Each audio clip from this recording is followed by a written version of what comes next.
Our holiday dinner turned into chaos when my dad's identity theft was exposed at the table in front of everyone.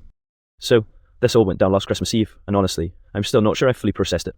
My dad, Michael 47, is a pretty old school guy. He works as an electrician, keeps everything neat and organised, and takes pride in being the rock of our family. He's the kind of person who double checks if the front door is locked, who keeps every receipt in a shoebox, and who always insists on carving the turkey himself. That night, we had the usual holiday dinner at my Aunt Linda's house. Linda's got this massive dining room table that could probably seat 15 people, and she always goes all out with decorations, garlands on every doorway, scented candles that smell like cinnamon, and way too many nutcracker figurines.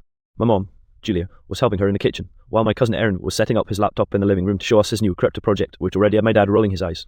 At first, everything felt normal: loud chatter, clinking glasses, the smell of baked ham and mashed potatoes filling the air. But then things got weird. Just as we all sat down, Aaron casually said, "Hey Uncle Mike, didn't know you were into online shopping. I saw some charges under your name when I was checking our family bank app. Thought it was Mom, but nope, it said Michael." Dad frowned. "What the hell are you talking about?" Aaron pulled out his phone and started scrolling. "Yeah, look, $1,200 on some electronics site, $800 at the luxury clothing store, and even a charge for airline tickets, all under your info." My mom froze, her full covering in the air. "Michael, please tell me you're not hiding something." Dad's face turned red, and not from the wine. "Julia, I don't even know what he's talking about. I've never bought anything online except maybe light bulbs on Amazon." Linda leaned in, whispering but loud enough for everyone to hear. "This sounds serious. Identity theft. Maybe." The whole table went quiet except for my little cousin playing with his piece. You could feel the tension like a storm cloud ready to burst. Dad kept shaking his head, insisting, "It's not me, someone's using my info." But then Aaron dropped the bomb. "Thing is, Uncle Mike, the airline ticket, it's in your name, same birth date, same middle initial." The room went dead silent. My mom looked like she'd just seen a ghost. Dad slammed his hand on the table, rattling the silverware. "I didn't book any damn flights." The atmosphere flipped from holiday cheer to full-on interrogation mode. Everyone had questions. How did this happen? Was he hiding something? Who could have done it? Dad just sat there, looking both furious and humiliated, while his own family doubted him. And that was just the beginning of the worst holiday dinner we've ever had. After Dad's outburst, nobody touched their food. The ham sat there steaming, mashed potatoes going cold, while everyone just stared at him like he was suddenly a stranger. My mom was the first to break the silence.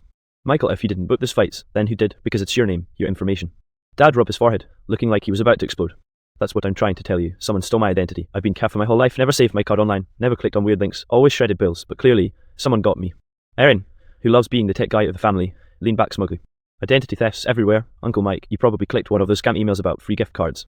Dad snapped, "I'm not an idiot, Aaron. I don't fall for crap like that." Meanwhile, Aunt Linda was already spiraling into panic mode. "Oh my god, if they got Michael, maybe they got me too. Aaron, check my accounts, check now." The rest of us were just sitting there awkwardly. My sister Chloe whispered to me, "This is so messed up. Merry Christmas, huh?" Dad tried to bring the focus back. "Look, I'll call the bank tomorrow morning, cancel everything, get this fixed, right now. Can we please just eat dinner?" But of course, no one could just eat dinner. Mom kept shooting him these suspicious glances, like she wasn't sure if he was telling the truth. Linda was asking Aaron to look at every charge under her account. My cousin Olivia even asked, "Wait, if the flight's under your name, Uncle Mike, where's it going?" Aaron smirked. "Already checked. Round-trip ticket to Miami, first class." That set everyone off. "Mom, Miami? Who the hell are you going to Miami with?" Dad slamming his fork down, "I'm not going anywhere." "Linda, Michael, calm down. This sounds bad." "Dad, it sounds bad because someone's trying to ruin me." At this point, half the table believed Dad, and the other half wasn't so sure. Chloe whispered, "What if he's lying? Like what if it's I glared at her, but the thought hung in the air, unspoken yet loud. Mom's eyes darted toward Dad with this look mixed with suspicion. Dad caught it and lost it. "Don't you dare think I'd do something like that. Julia, I've been busting my back for this family for years. I don't deserve to be treated like a criminal at my own sister's table." Then Aaron, clearly enjoying the drama, muttered, "Well, flights don't book themselves." Dad stood up so fast his chest screeched across the hardwood floor. "I'm done. You all enjoy your detective game. I'll be outside." And he stormed out, grabbing his coat. Mom just sat there, pale, staring at the untouched wine glass in front of her. The festive lights, the carols playing softly in the background, it all felt like a cruel joke. And that was where I realised this wasn't just a holiday dinner gone wrong. This was about to split the family apart. Dad didn't come back inside for a long time. He just stood on the snowy porch, hands shoved deep in his pockets, staring at the dimly lit street. I could see his jaw tightening with every passing second. The rest of us were left in a stunned silence inside, the festive cheer completely evaporated. Mom finally broke it, her voice trembling. "I just don't understand. How could someone steal your identity like that? Who would even do this?" Aaron shrugged, still fiddling with his phone. "There are scammers everywhere. Could be anyone. But honestly, the first thing I thought was maybe it's a personal thing. Someone close, someone who knows Dad's info." That comment hung in the air like a foul odor. My sister Chloe shot Aaron a glare. "Seriously? You're going to plant that idea now on Christmas Eve?" Linda sighed, pinching the bridge of her nose. "Well, she has a point. Identity theft isn't always random. Sometimes it's someone who has access to personal stuff, bills, mail, things lying around." Mom's face went pale. "Michael's mail, he keeps it in his room, doesn't he?" Aaron leaned back, smirking. "Yeah, but what about office stuff? Or maybe he told someone he trusted." I could feel the tension tightening around my chest. Every word was like a tiny dagger aimed at Dad's reputation. And the worst part? Nobody seemed to realise that he wasn't lying. Eventually, Dad came back in, snowflakes clinging to his coat. He looked calmer than I expected, but the fire in his eyes hadn't gone out. He walked straight to the table, set his coat down, and glared at Aaron. "Stop acting like a tech guru and actually listen to me. I did not, and I repeat, did not book any flights. I did not buy any electronics or clothes online. Someone's using my info, and this is serious. I want to know how it happened, and I want it stopped." Mom finally spoke up, voice soft but shaky. I want to believe you, Michael, I really do, but it's all your info. And seeing it like that, it's hard not to wonder. He exhaled slowly, looking like he'd aged 10 years in a minute.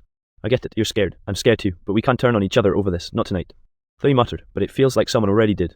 The tension didn't fully leave, but at least it shifted slightly from suspicion toward concern. Dad pulled out his phone and started calling the bank and the credit agencies, explaining what had happened, freezing accounts, and reporting fraudulent activity. Meanwhile, Linda quietly packed up the dinner that had gone cold, muttering, well, guess no one's eating anymore.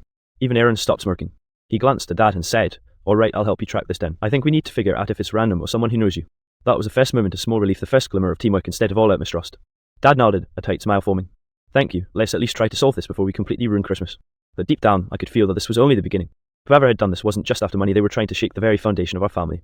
And from the way Dad's hands trembled while holding his phone, I knew he understood that too. By the next morning, the tension hadn't eased. Dad spent hours on the phone with the bank, the credit bureau, and even the airline company that had the mysterious Miami ticket.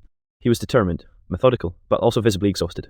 Every so often, he'd mutter under his breath, how the hell did they get this? Mom tried to keep the house calm. She insisted on reheating leftovers and making coffee, but even the smell of cinnamon rolls couldn't cut through the anxiety. Chloe and I stayed mercilessly quiet, exchanging worried glances. Even Aunt Linda had backed off from her usual commentary, probably realizing that this wasn't just some minor issue, it was a full-blown crisis. Around noon, Aaron barged in, looking both triumphant and guilty at the same time. Okay, so I did some digging last night, he announced, dropping his phone on the table. This wasn't random, someone has access to Dad's old email, they used it to reset accounts and make all those purchases. Dad's face went pale. My email, I've had that for decades, no one should have that. Aaron scrolled through the phone. Yeah, someone clearly knows him, they even signed up with the airline reward program using his credentials, it's all in his name, but the delivery address is all weird. Look Miami, but packages going to different apartments, probably P.O. boxes. Mum whispered, so it's personal, like someone targeting him specifically? Dad slammed his hand on the table again. Damn it, someone knows me, someone close enough to know my personal info and my routines, this isn't just an accident. Then Linda spoke, her voice hesitant but sharp. Michael, what about that new guy at work, that temp who's been shadowing you? I heard he asked a lot of personal questions last week. Dad froze. You're kidding, you're joking, right? No, Linda said firmly. I swear, he seemed too interested in your accounts and stuff. I could see Dad's mind racing. The atmosphere felt like a ticking bomb, every word, every accusation was loaded. Then he said something that made everyone go silent. If it's him, he's going to regret it. I've worked hard to build my life, and I'm not letting some scammer ruin it. Whoever did this, whoever tried to steal my identity, I will find out, and I won't stop until it's fixed. Chloe whispered. Dad, calm down, we just need to report it. No, he snapped, voice low and dangerous. Reporting it isn't enough, this is personal. Someone's trying to destroy my name, my identity, my life. At that moment, my phone buzzed. I picked it up and saw a notification from our neighbour. Hey, saw a package with your dad's name being delivered to 3rd Street P.O. box. Looks suspicious. Dad's eyes narrowed. That's it, that's how they're doing it. They're not just using online scans, they're physically redirecting my stuff. They're inside our circle. Everyone went silent again. One looked stricken. Chloe whispered, Do you think it's someone we know? Dad didn't answer immediately.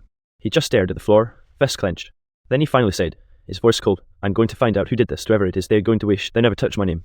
The holiday magic, if it ever existed, was completely gone. In its place was suspicion, anger, and the chilling realization that someone close to us had infiltrated Dad's life. And in that moment, I understood this wasn't just a holiday disaster anymore. It was a war over his identity. By the afternoon, Dad had gone full detective mode. He traced emails, tracked delivery addresses, and even called a few contacts at his workplace. Everyone else tried to stay out of his way, sensing that interfering might set him off even more. The festive decorations and half-eaten dinner on the table seemed completely irrelevant now. Aaron was glued to his laptop, trying to map the suspicious activity. Okay, so all the packages go to this cluster of P.O. boxes downtown, he said. And get this, the same guy who signed up the airline ticket. He's linked to these same boxes. Looks like someone's covering their tracks, but it's sloppy. They left breadcrumbs. Dad's eyes narrowed. Show me everything. He leaned over Aaron's shoulder, scanning the screen like a hawk. I know this guy's hiding, but he made mistakes. Everyone makes mistakes. Then, a realization hit him. He snapped his fingers. Wait a second, the shipping labels, they have a phone number on them. Someone I know probably gave it up or used their own. It's linked to a burner number, but I recognize the area code. Mom, cautiously hopeful, asked, You think you know who it is? Dad shook his head, jaw tight. Maybe, but I need confirmation. He grabbed his coat and muttered, I'm going to confront this person tonight. We followed him reluctantly to his car, all of us bundled up in winter coats. The snow crunched under our feet as we drove to a nondescript apartment complex in the city. Dad's hands were tight on the steering wheel, eyes scanning every license plate, every passerby. When we got to the P.O. boxes, he pulled out a piece of paper with the address he suspected. Aaron checked the tracking info on his phone, confirming that the package had been picked up that morning. Dad's voice was low and steady. He's here, I know it. We approached the building cautiously. Dad's instincts were razor sharp. He could feel someone trying to manipulate him, his identity, his life. Then, as if on cue, a familiar figure appeared from the stairwell at him from his workplace. The same guy Linda had mentioned. He froze when he saw Dad walking toward him, fist clenched. Dad's voice was like ice. Why, Alex, why my identity? Why my life? Alex stammered, clearly panicking. I didn't mean it. You stole my info, my bank, my flight bookings, and tried to ruin my holiday. You think I won't find out? Dad's face was red with fury, but there was a controlled precision to his anger. Aaron stepped forward. We have proof. Emails, tracking numbers, delivery addresses. You're done, Alex. Alex tried to backtrack, but Dad wasn't having it. You're going to undo everything, cancel the accounts, return the packages, and if I ever see you near my name again, his voice dropped to a deadly whisper. You regret it. The whole confrontation lasted less than 10 minutes, but by the time we left, Dad's posture had changed. The tension in his shoulders was still there, but there was also relief. He'd reclaimed control of his identity, and in a way, reclaimed the respect of his family. Mom squeezed his arm. You did it, Michael. You didn't let anyone destroy you. Dad nodded quietly. Yeah, but this holiday, it's one we'll never forget for all the wrong reasons. The snow glistened in the streetlights as we drove home, the chaos of yesterday slowly settling into a hard-earned victory. It wasn't a perfect holiday, but at least Dad's identity and dignity were safe. The day after the confrontation, the house felt weirdly quiet. The chaos of Christmas Eve had been replaced by tentative calm. Dad was still tense, but there was a sense of victory in his posture. Mum kept hovering around, making tea and reheating leftovers, as if we were all trying to reclaim a little bit of normalcy. Aaron was glued to his laptop again, but this time with a productive focus. He was helping Dad change every password, check every account, and set up extra security measures. You know, Uncle Mike, if it weren't for me, you might still be in trouble, he said, grinning. Dad shot him a glare that could freeze fire, but I could see a small smile darting at the corner of his mouth. Chloe and I helped unpack some of the packages that had been recovered. Some of the electronics were brand new and unused, a few codes had the tags still on. Dad was meticulous, checking each item against the fraudulent charges. We're going to return all of this, he said firmly. No one steals from me or my family without consequences. Mom finally sat down beside him. Michael, I'm sorry I doubted you yesterday. I should have trusted you. Dad exhaled, his shoulders relaxing slightly. I get it, Julia, it's scary. Seeing your personal info stolen, it makes you question everything, but we're okay. We just need to be careful from now on. Linda, ever the dramatic one, wandered in with a box of half-eaten Christmas cookies. Well, that's one holiday disaster down, hopefully. Next year, we'll just have burnt turkey or Aunt Clara showing up late instead of identity theft. Dad chuckled, a real laugh this time. Yeah, let's aim for simpler problems next time. Even the atmosphere at the table started to feel lighter. Pori made a joke about Aaron being our in-house hacker, which earned a reluctant laugh from Dad. For the first time since the nightmare began, it felt like the holiday spirit was creeping back in not the perfect, Instagram-worthy kind, but the messy, human kind. That evening, Dad sat down with me in the living room while everyone else was watching a movie. He looked tired, but determined. You know the thing about this whole mess, he said, his voice quiet. It's not just about me, it's about how a family reacts when things go wrong. You saw me angry, scared, frustrated, and you also saw me fight back. That's what matters. I nodded, feeling a mix of pride and relief. I get it, Dad. You didn't just protect your identity, you reminded us what family actually means. He smiled faintly, ruffling my hair. Exactly, and that's something no one can steal, not even some scammer in Miami trying to pretend he's me. By the time everyone went to bed that night, there was a sense of closure. The holiday disaster wasn't forgotten, it was too dramatic, too intense, but the family had survived it together. And for Dad, that was a real victory, proving that his identity, his dignity, and the trust of his loved ones were stronger than any fraudster's schemes. It wasn't a perfect Christmas, but it was a memorable one we talk about for years. And Dad? He earned his place as the holiday hero we didn't know we needed. By the next morning, the house felt almost normal again. The Christmas tree lights flickered softly in the corner, and the scent of reheated cinnamon rolls drifted through the air. Dad was in the kitchen, brewing coffee and humming an old carol, his first real smile since the holiday disaster began. We all gathered for a late breakfast, the tension from the previous night lingering just beneath the surface.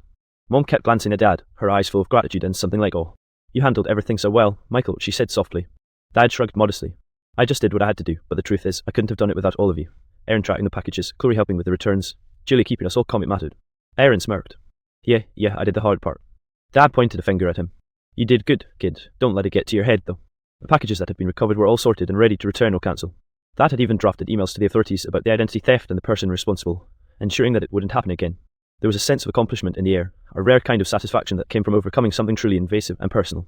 Chloe piped up, you know, Dad, maybe next Christmas we'll just stick to minor disasters, like burnt cookies or a missing ornament. Dad laughed, the sound warm and genuine. Agreed, but hey, at least we learned something about vigilance and about each other. It was strange, something that had started as a nightmare holiday dinner had ended up reinforcing our family bonds. We'd been tested, and in a way, we'd passed. Trust had been challenged, but ultimately it had held strong. Dad's identity was safe, his dignity intact, and we'd all grown a little closer through the chaos. Later that afternoon, as the snow fell softly outside, Dad sat by the fireplace with a cup of coffee, finally able to relax. I joined him, and we watched the flames dance for a while in silence. You know, I said, this will definitely be a story we'll tell every Christmas from now on. Dad chuckled, shaking his head. Yet the year Michael's identity was almost stolen at Christmas, that's a catchy title. I laughed. Catchy and terrifying. He nodded, staring into the fire. Terrifying, yes, but also a reminder that no matter what happens, we stick together. That's something no scammer, no fraud, no holiday disaster can ever take from us. And in that moment, I realized he was right. The holiday disaster had tested us, shaken us, and scared us, but it had also reminded us of the unshakable strength of family. The identity theft had been resolved. The packages returned. The fraudulent accounts cancelled. But more importantly, we'd survived together, and that was a real gift. As the fire crackled and the snow continued to fall, I knew that this Christmas would be one we'd never forget, not for the gift, or the dinner, or the decorations, but for the resilience, trust, and love that held us together when everything seemed to fall apart. And that, more than anything, was worth celebrating.